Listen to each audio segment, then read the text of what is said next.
Arp Junior, alam mo ba kung paano nagagawa ang bata? Kailangan. Di ba sa atin ba, sa generation natin, sinasabi ba, nagkaroon ba kayo ng ganun? Ng datok?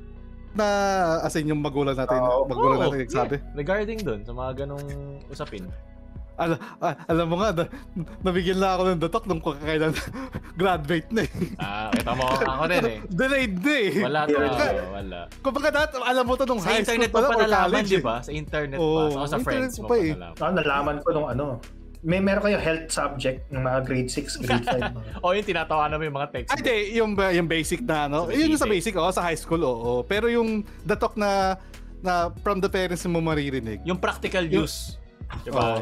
What does this mean? Ano ba ito nararamdaman ko? Healthy ba ito? Masama ba ito? Yun. So, yun wala. Yun yung wala talaga sa Hindi sinabi sa, hindi nga sinasabi ng parents na natin. Gusto ko magkaroon ng datok.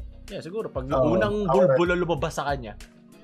Pag lalaki siguro. Pag babae baka yung ko na lang nun, yung asawa ko nun. Mas maganda. Yung asawa mo na.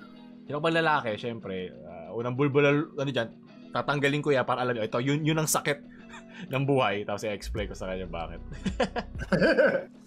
Baka baunan mo, pag kunwari 80 na, baunan mo ng condom.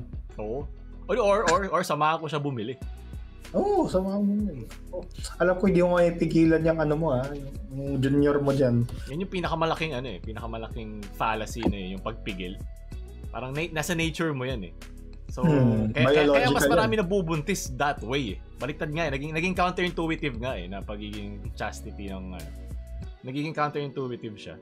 Na kaysa tabu na pinag-uusapan ng mga tao, mas maganda kung early age, at the right age, hasa na siya dun sa konsepto na yun. Alam na. Para parang pag di na siya nakakatawa, parang kailangan lang, responsibility lang. Ngayon parang nagtatawa, pupunta pa yan sa sa 7-Eleven. Hindi ko, bibili siya. Nakatingin siya doon. Kasya ba siya? Tapos yung nangaasar siya, yung nagkaroon ng anak. Tapos yung bumili ako.